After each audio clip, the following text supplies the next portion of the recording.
Welcome dear students. Welcome to the biology online tutorials. Dear class 12th, as we were doing how the replication of DNA takes place, how the recombinant DNA formation takes place, and we were on the steps of cloning the genes into the vector.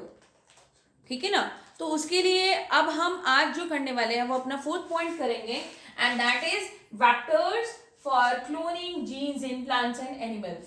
इससे पहले हमने 3 points cover करे थे and वो 3 points कौन कौन से थे? सबसे पहले ओरिजिन ऑफ रेप्लिकेशन. दूसरे नंबर पे जो था वो था हमारा दूसरे नंबर पे जो था वो था हमारा एंटीबायोटिक रेजिस्टेंट जीन्स या फिर सिलेक्टेबल मार्कर. थर्ड नंबर पे जो हमने करा था वो करा था हमने क्लोनिंग साइट्स. और जो फोर्थ नंबर पे हम करने वाले हैं वो कर रहे हैं vectors for cloning genes in plants and animals. Specially for plants जो हम वेक्टर्स यूज करेंगे for plants the vector will be Agrobacterium tumefaciens. वैसे नॉर्मली ये ट्यूमर कॉजिंग बैक्टीरिया होता है जो कि प्लांट्स में ट्यूमर कॉज करता है. It helps in transfer of T-DNA मतलब ट्रांसफर डीएनए को डालेगा. ठीक है, लेकिन हम क्या करते हैं इसी एक्रोबैक्टीरियम को एज अ वेक्टर यूज करेंगे in case of plants to transfer the gene of interest into the vector. ठीक है ना, to transfer the gene of interest into the vector. तो प्लांट्स के अंदर जो हम यूज करेंगे वो यूज करेंगे Agrobacterium tumefaciens. For animals we can use various types of viruses, especially retrovirus. Retrovirus आपने पहले भी सुना है जैसे कि HIV एड्स जो कॉज करता है. रेट्रोवायरस, पेपिलोवायरस. ठीक है, एनसीईआरटी आपका बेटा एक ही मेंशन कर रही है, that is retrovirus.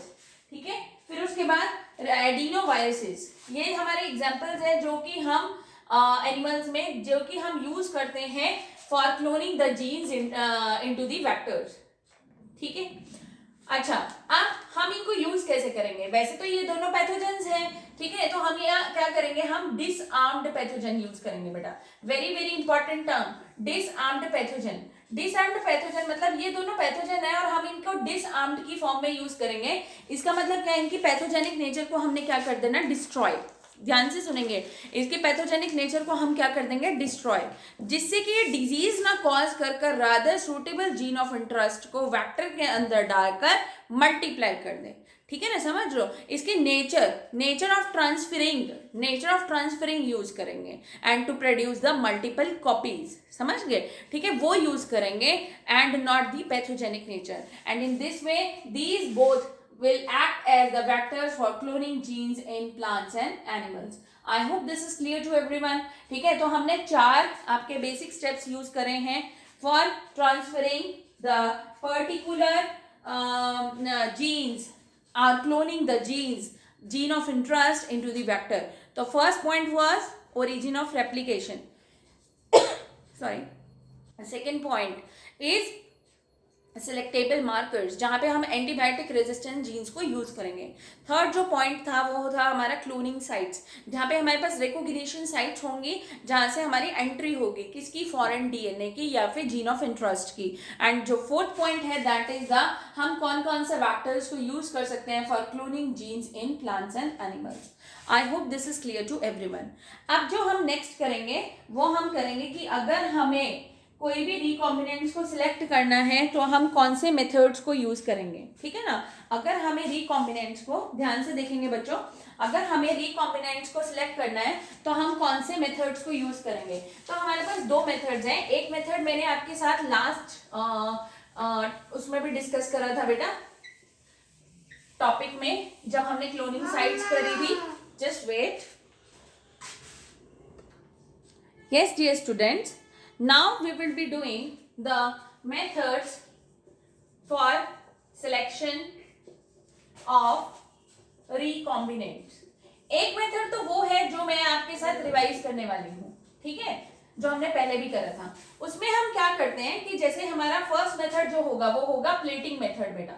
Plating method, इसके अंदर हमने क्या करा था, सपोज करो हमारा जो ये हमारे पास वेक्टर था और यहाँ इधर जो थी वो हमारी थी TETR that is tetracycline resistant, और इधर जो थी वो थी एम्पीसिलिन रेजिस्टेंट। ये दो एंटीबायोटिक रेजिस्टेंट जीन्स हैं, और इसके ऊपर यहाँ पे रिकॉग्निशन साइट्स होती है, जैसे यहाँ पे BAMH1 है ना, यू रिमेंबर दिस स्ट्रक्चर, और यहाँ पे था SAL1, right. And ampicillin resistance के पास था PST1 एंड PVU1, क्लियर। तो अब हमारा सपोज करो जो फॉरेन डीएनए है वो यहाँ से एंटर कर रहा था, तो यहाँ से एंटर कर रहा है अगर हमारा फॉरेन डीएनए, तो मतलब टेट्रासाइक्लिन रेजिस्टेंस इसके अंदर क्या हो गई, खत्म। टेट्रासाइक्लिन रेजिस्टेंस खत्म हो गई है, तो अब मैं क्या करूंगी, अगर ये रिकॉम्बिनेंट डीएनए मेरे को फाइंड आउट करना है कि ये रिकॉम्बिनेंट डीएनए है या नहीं है, ऐसे खुद थोड़ी ना बताने वाला है ये, तो हम क्या करेंगे, इसकी प्लेटिंग करेंगे। We will grow on ampicillin containing, ध्यान से सुनेंगे, please listen to my words, we will grow on ampicillin containing medium. Will it grow, yes it will grow, ठीक है। फिर हम इसी को ट्रांसफर कर देंगे ऑन टेट्रासाइक्लिन कंटेनिंग मीडियम। क्या टेट्रासाइक्लिन कंटेनिंग मीडियम के ऊपर ये ग्रो करेगा, ध्यान से बताइए मुझे, नो, क्योंकि उसके पास उसकी रेजिस्टेंस नहीं है, ठीक है। तो इससे पता लग जाएगा कि yes it is a recombinant. हम वाइस वर्सा भी कर सकते हैं बेटा, अगर फॉरेन डीएनए यहाँ से एंट्री करी थी फॉरेन डीएनए ने, तो तब हम अगर उसको टेट्रासाइक्लिन के ऊपर ग्रो करेंगे तो यस, और अगर एम्पीसिलिन के ऊपर ग्रो करेंगे तो नो। तो उससे आइडेंटिफाई हो जाएगा कि वेदर द पर्टिकुलर जो हमारे पास स्ट्रक्चर है वो एक रिकॉम्बिनेंट है या फिर नहीं है। और अगर वो नॉन रिकॉम्बिनेंट होगा तो वो दोनों के ऊपर ग्रो हो जाएगा, एम्पीसिलिन के ऊपर भी और टेट्रासाइक्लिन के ऊपर भी, ठीक है। अच्छा, अब दूसरा जो मेथड होगा वो होगा हमारे पास insertional inactivation. Insertional inactivation very very important method, नाम से सुनेंगे, और अगर आपको नाम समझ आ गया तो आपको समझो ये कंसेप्ट क्लियर हो गया। इंसर्शनल इनएक्टिवेशन, यहाँ पे हम एक सब्सटेंस यूज करते हैं, वो सब्सटेंस होता है क्रोमोजेनिक सब्सटेंस। क्रोमो का मतलब क्या होता है, colour, and that is beta galactosidase, beta galactosidase. अब क्या होगा, सपोज करो हम यहाँ पे रिकॉम्बिनेंट डीएनए डाल रहे हैं, हम यहाँ पे क्या डाल रहे हैं बेटा, रिकॉम्बिनेंट डीएनए। तो अगर हमने रिकॉम्बिनेंट डीएनए डाला तो ये जो बीटा गैलेक्टोसिडेज होगा ये क्या हो जाएगा, ये इनएक्टिव हो जाएगा। क्या हो जाएगा, इनएक्टिव। तो हमने क्या करा, इंसर्ट करा किसको, रिकॉम्बिनेंट डीएनए को। इंसर्ट करने से ये क्या बन गया, इनएक्टिव। समझ आया आपको, ठीक है। इंसर्ट करने से ये इनएक्टिव हो जाएगा, and when it will grow it will produce colourless colonies. क्या प्रोड्यूस करेगा, कलरलेस कॉलोनीज ऑफ बैक्टीरिया, ठीक है। अब दूसरा, अगर ये तो रिकॉम्बिनेंट डीएनए के लिए अगर कलरलेस कॉलोनीज प्रोड्यूस होगी तो मतलब जो हमने यहाँ पे यूज करा वो रिकॉम्बिनेंट डीएनए था। फिर मैंने यहाँ पे बीटा गैलेक्टोसिडेज लिया अपना, ठीक है, और जो कि क्रोमोजेनिक सब्सटेंस था। अगर यहाँ पे ये नॉन रिकॉम्बिनेंट होगा बेटा, नॉन रिकॉम्बिनेंट, ध्यान से सुनेंगे, नॉन रिकॉम्बिनेंट डीएनए होगा, अंदर आते ही वो क्या बन जाएगा, वो बीटा गैलेक्टोसिडेज के ऊपर कोई भी इफेक्ट नहीं डाल पाएगा, जिसके कारण जब वो ग्रो होगा it will produce blue colour colonies. Blue colour colonies, अगर ब्लू कलर कॉलोनीज प्रोड्यूस कर रहा है तो it means it is a non recombinant. अगर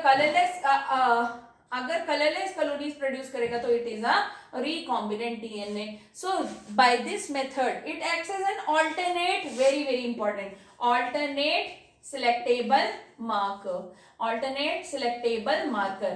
तो ये alternate selectable marker की हेल्प से हम आइडेंटिफाई कर सकते हैं पर्टिकुलर चीजें, ठीक है, जिससे कि हमें पता लग जाएगा कि this is a recombinant DNA और a non recombinant DNA. So these both are the methods for the selection of recombinant.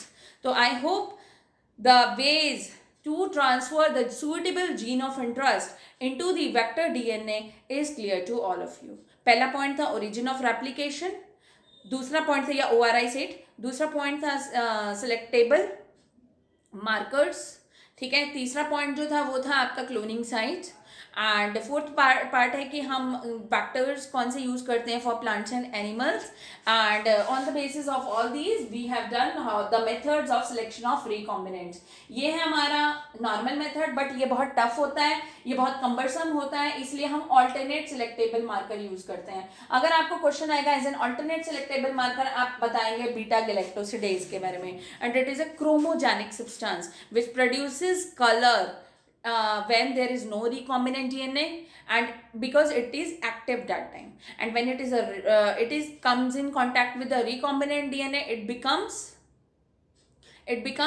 active, sorry, it becomes inactive होगा तो वो क्या प्रोड्यूस करेगा, colourless colonies. I hope this all topic is clear to everyone. Thank you, dear students.